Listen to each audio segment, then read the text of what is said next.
Detective Michael Rourke would later say, a basement laundry can swallow the right minute and leave nothing else. In the cellar off Sackett Street, a ringer ticked, the bare bulb buzzed, detergent tang rode the damp, and a wool cardigan sat folded on a chair, while a crescent sliver of fingernail glinted in the sink strainer. December 5th, 1949, Brooklyn, New York. Until DNA finally broke the silence and gave investigators a name to chase. But before we dive into this case, I'm curious. What true crime stories have you heard about in your town? And when did they happen? Drop it in the comments below. Let's see how many local mysteries are still out there. Block 1. Route and initial scene. Nora Keating, 21, switchboard operator, left the exchange at about 6:08 p.m., stepped off the trolley at Union Street at about 6:19, and keyed into her building at about 6:22. She told her aunt, "Downstairs, quick wash," at 6:25. The super logged the boiler cough at 6:31. An upstairs neighbor noted a woman's voice, low and tight, at about 6:34. Then 3 dull thuds. Then the ringer went quiet. The hallway clock read 6:42 when the cellar door eased shut. The call to the precinct posted at 7:01. The working window is about 6:34 to 6:42. Minutes, not hours. Laundry tableau. Concrete floor damp. Pipe tick steady. Lie in the air. Under the folding table, a quilted coverlet pulled where it did not belong. Below it, defensive scrapes on forearms. Scarf knot hard under the jaw. In the sink strainer, a fresh half moon of fingernail. On the detergent tin, smooth wipe at mid-grip height. Perimeter artifacts. Bulkhead to the alley latched from inside. Paint flake fresh at the hasp. Coal chute scuffed. No clean shoe stamp. Stair treads gritty. No slide mark. Apartment door upstairs latched on the chain. Mail cubbies undisturbed. No pry at the cellar jamb. Found and not found. Scene density. Found physical. Scarf knot and fibers. Fingernail crescent carded from the strainer. Smooth mid-grip wipe on the detergent tin. Defensive injury. Found context. 6:25 basement intent. 6:34 voice in close quarters. Thuds, then silence. 7:01 call. Not found. No room-wide disorder. No theft. No forced entry. No loud street event in the band. The room reads brief contact and control. Not a burglary. Witness pulse. Aunt Keating logged the downstairs remark and the missed return. The super compared the boiler cough with the silence that followed. The neighbor across the hall underlined the 3 thuds spaced like dropped lumber. No one recalled a knock or a curbside shout inside the window. Surface and illumination. Single bulb, faint buzz, shadow pools under the folding table, concrete damp with a dull sheen, tin can mat at the grip band. The ringer tank half full and still. Immediate response. Detective Rourke photographed cardinal points, taped off the folding table and logged the scarf, the detergent tin, and the sink strainer. He carded the fingernail crescent, collected fingernail scrapings at autopsy, and sealed everything in paper with dated initials.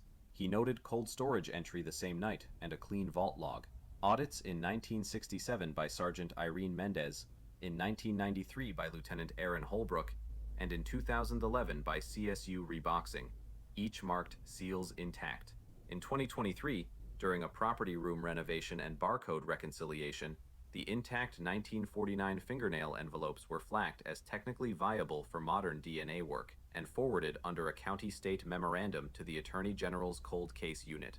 He underlined viability, not certainty, but the file finally had a path. Working window. Minutes, not hours. About 6:34 to 6:42 holds enough time to confront, choke, stage a coverlet, mute the ringer, and leave without a street signature. Rule of 2. Anchors. Physical. A fresh fingernail crescent from the strainer and a smooth mid-grip wipe on the detergent tin. Context. The downstairs quick wash at 6:25 and the neighbor's 3 spaced thuds inside the narrow band. A ticking ringer gone silent, a single bulb's hum, and 1 narrow envelope of nail scrapings sealed for a day the case would finally listen. Tape lines, bag numbers, and a red pencil brace around 8 minutes on a clipboard. Outside, coal trucks rattled past on Sackett while the cellar kept its damp breath. Block 2. Assumptions versus evidence. Burglary for gain. He mapped what we would expect. Pry at a door, drawers dumped, quick valuables gone, loud exit into the alley. He logged what the room gave back. Apartment chain latched upstairs. Mail cubbies neat. No pry at the cellar jam, no theft in view. The cellar reads, contact and control, not a take. Alley intruder through the bulkhead. He compared the hasp and noted fresh paint flake at the interior side. Latch thrown from within. He underlined the coal chute scuff without a clean shoe stamp, and the stair treads gritty without slide marks. The set points to someone already inside the building, not a stranger breaking from the alley. Accident at the ringer. He mapped the mechanics. A ringer catches sleeves, not windpipes. He logged a scarf knot hard under the jaw, defensive scrapes on forearms, and a ringer tank half full and still. 3 spaced thuds align with a struggle, not a machine pull. Accident does not tie a knot. Domestic or known visitor from upstairs. He compared the minute marks. Nora calls downstairs quick wash at 6:25. A woman's voice logged about 6:34.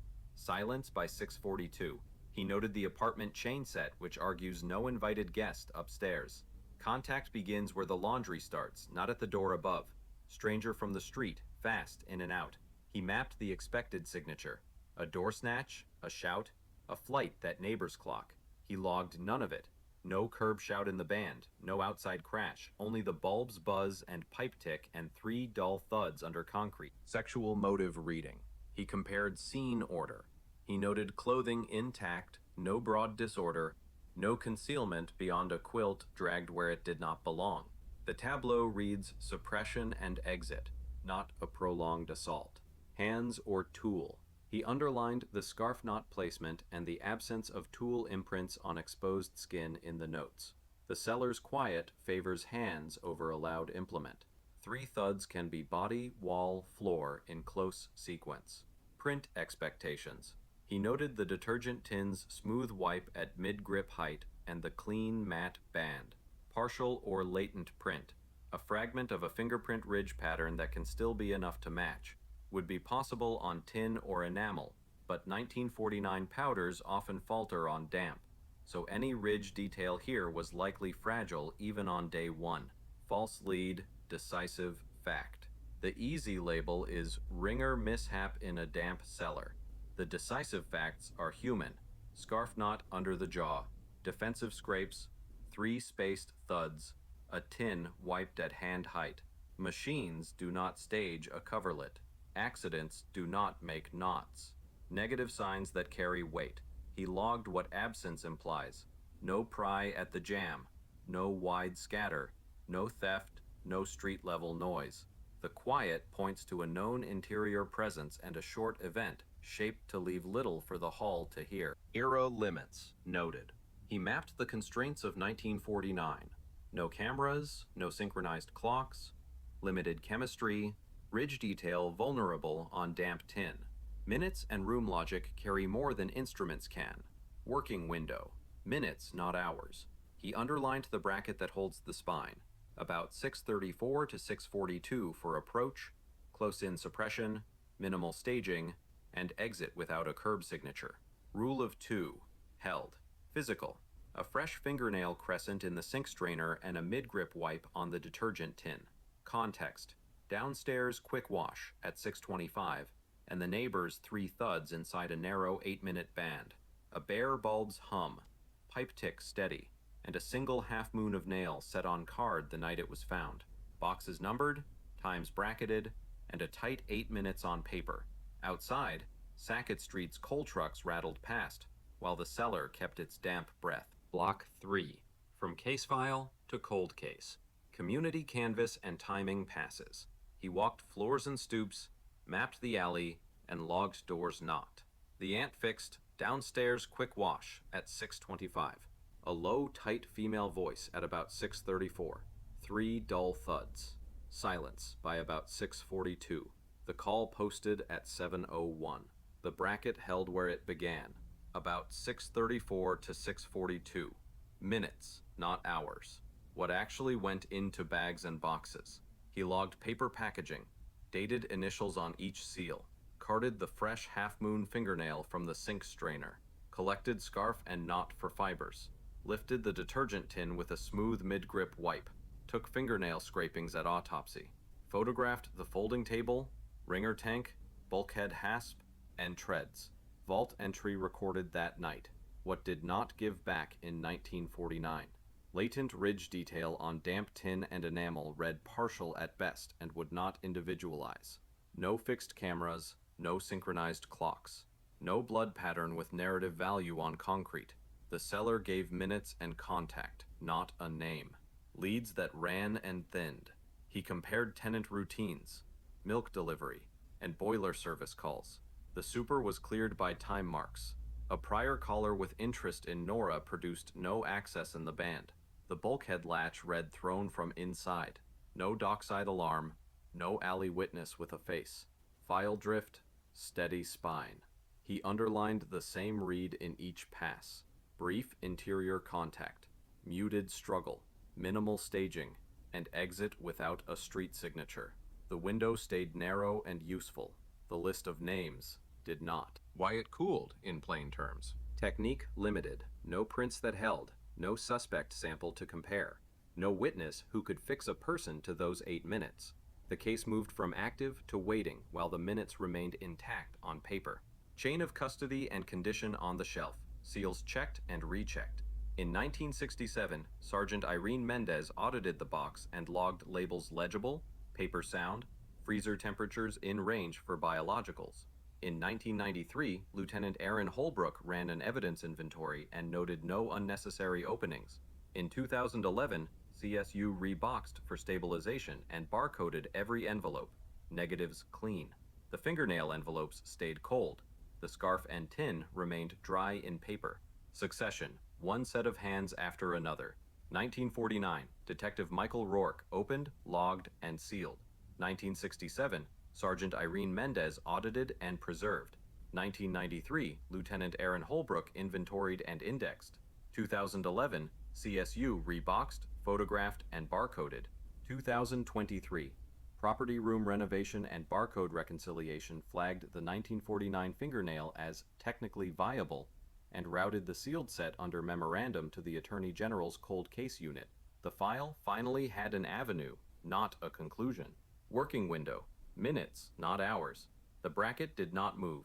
About 6:34 to 6:42 to confront, suppress, shape a quiet room, and leave without a street signature. Rule of 2, still in place. Physical, a fresh fingernail crescent and a smooth mid-grip wipe on the detergent tin. Context, the downstairs remark and 3 spaced thuds inside an 8-minute band. An envelope marked fingernail, cellar sink, cold and intact while the single bulb's hum faded into paper.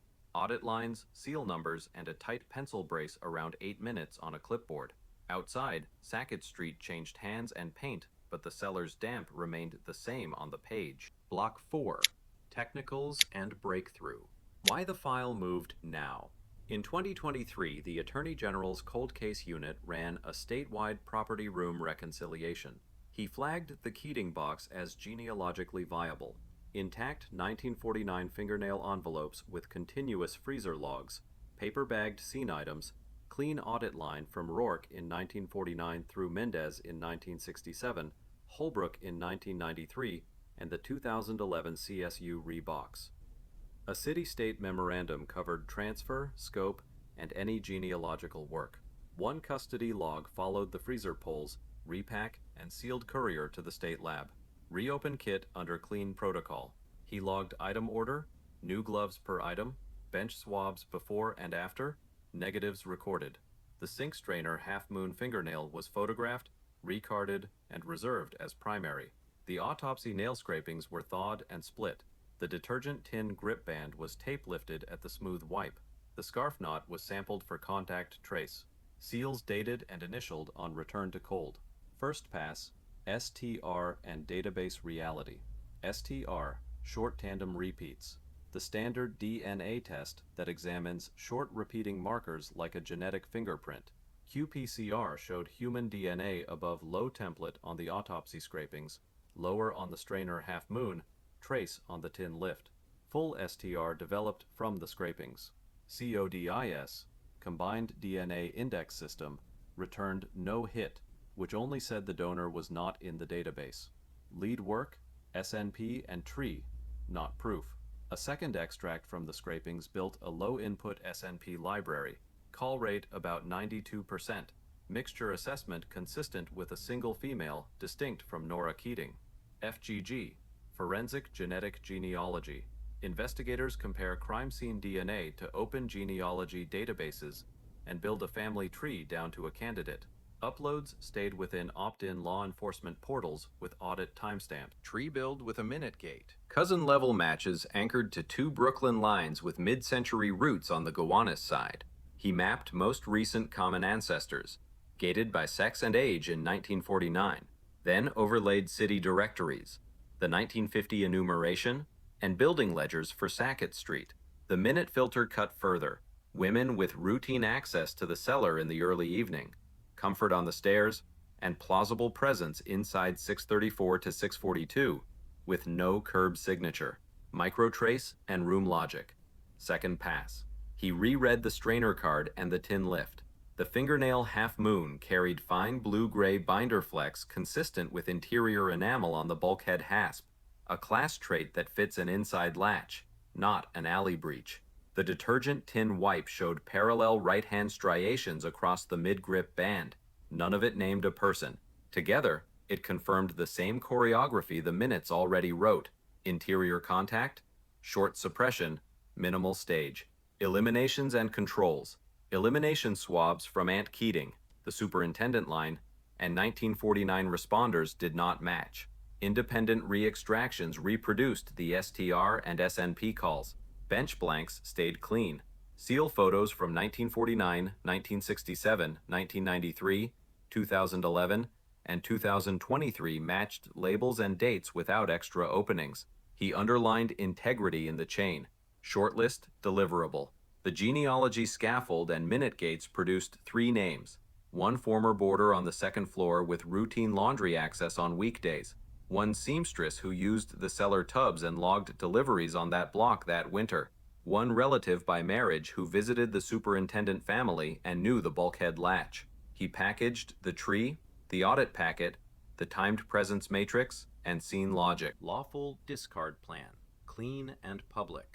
He mapped ordinary routines and lined out discard targets only from public access. A straw in a food court insert, a pharmacy napkin, a bottle cap from curbside recycling on pickup morning, a cigarette from a library urn, each to be photographed before and after, lifted with fresh gloves, bagged in paper, sealed with date and initials, direct to vault. Buckle would come only after a clean STR match and by court order. Working window, minutes, not hours. He kept the spine exact. About 634 to 642 to approach in a familiar space. Suppress, pull a coverlet, mute the ringer, and leave without a street-level mark. Surveillance would ride those minutes, not hours. A half-moon of fingernails sealed in 1949 that still carried enough voice for a full STR and a family tree to point the minutes toward a name. Audit lines, clean negatives, and a red pencil brace around 8 narrow minutes on a worksheet. Outside, Sackett's trucks have long gone quiet, but the cellar's damp holds steady on paper. Block 5. Identification, confirmation, arrest. Lawful discard, 3 names to 1. He mapped the short list to ordinary routines and waited on public discard. Candidate 1, the former boarder, left a bottle cap in curbside recycling on pickup morning. Photographed, bagged in paper, sealed, logged. STR did not match the nail-scraping donor. Candidate 2, the seamstress, dropped a cigarette into a library urn at about 3:10 p.m. Photographed, bagged, sealed, logged. STR did not match. On September 15, 2023, at about 12:08 p.m., Candidate 3, Vera Santoro, 92, a relative by marriage to the superintendent family in 1949, pressed a napkin into the public bin at a Court Street pharmacy. He noted inlet photos before and after, lifted the liner with fresh gloves, isolated the napkin, sealed a paper sack with date and initials. Chain of custody stayed continuous from bin to vault. STR, scrapings to discard. He compared the full STR from the 1949 autopsy nail scrapings to the 2023 pharmacy napkin. All core loci matched with no unexplained dropout. Random match probability returned at about 1 in 5 quintillions in the relevant population set. Likelihood ratio exceeded 10 to the 18th against an unrelated person.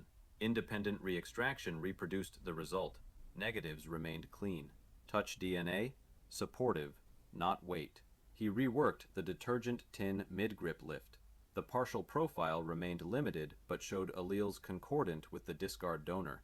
He underlined that this trace served as corroboration only and carried no statistics. Court-authorized buckle. Confirmation.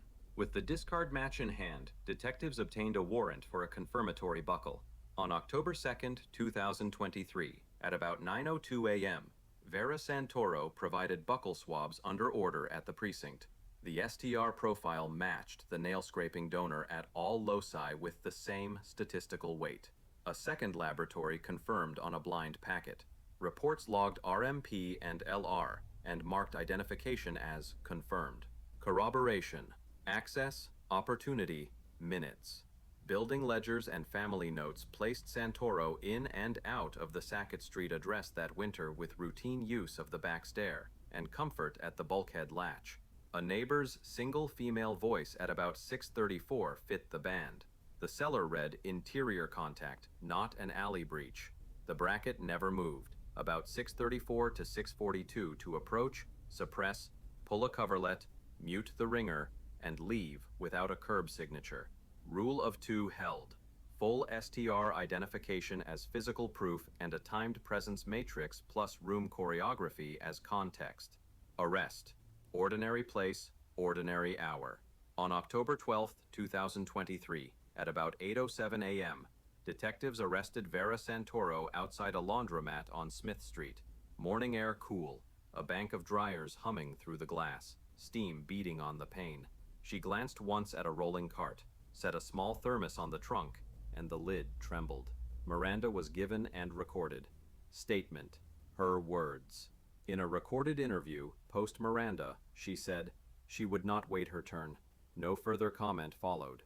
He logged the statement as motive evidence alongside ledgers and witness placements. Closure. Procedure over decades. FGG was a lead. Proof came from lawful discard, STR, and a court-authorized buckle.